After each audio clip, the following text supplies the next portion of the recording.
And the people who have experienced it really do have a story to tell. If any message came through loud and clear at the U.S.-China Business Conference sponsored by ISU and Liaoning University, it was that the two nations have a lot to learn from each other, and that partnerships at any level can only serve to make both entities stronger. There ought to be a town meeting in every city in America just like this.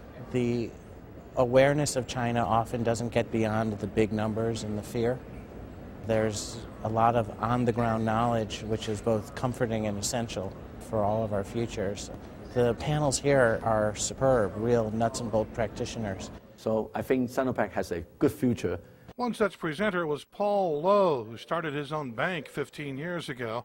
Now, with more than 8,000 employees and $35 billion in assets, it has been named by Asia Money as the best commercial bank in Taiwan. Lowe, who holds an MBA from Indiana State, shared his views about business and doing business in China and said relationships are the key to building bridges between continents. Communications and communication and communications. Asian culture is a little bit different from United States culture, But if through communication you get to know each other better.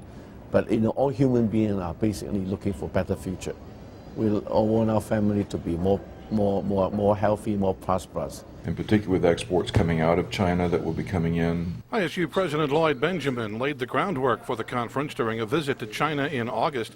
Plans were finalized when Liaoning University's president came to Indiana State in the fall. For our friends from China and from Liaoning University who are partnering with us on this conference, it's really an opportunity to for them to, one, talk about who they are and what they're about, for them to be able personally to begin to make their ties in Indiana.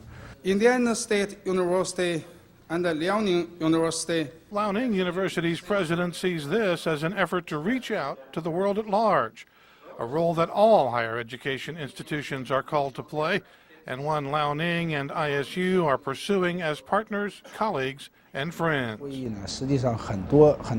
For the conference like today, it is a very good platform for the people from enterprises, education area, and the government to exchange ideas and information.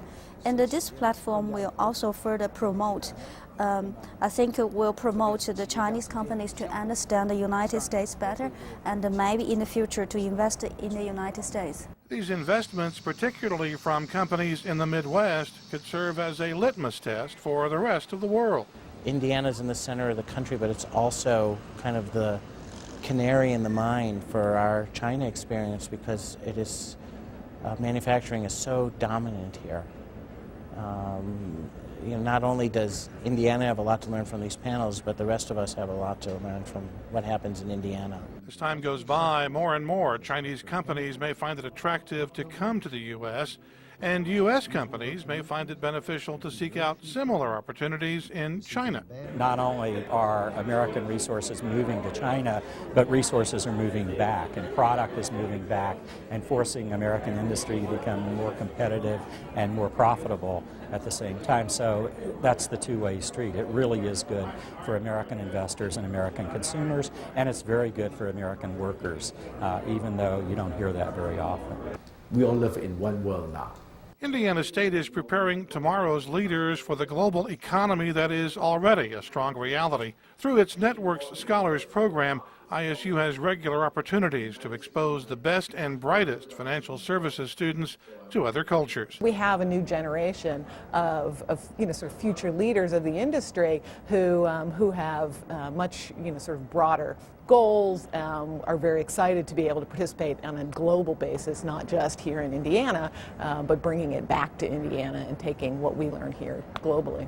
One such student knows the value of international experience and realizes that exposure to other cultures isn't so much a choice as a necessity. Definitely keep an open mind. You can't think in the perspective of staying in a box anymore. I mean, you've got to think outside the box. You've got to realize that we're no longer in a situation where you can just deal with the U.S. I mean, it's part of our world to go out and work with other countries, and experience them and grow from them. Another international opportunity for students and business will come in 2008 when Liaoning University and ISU host a business conference in China. For Indiana State University, I'm Dave Taylor.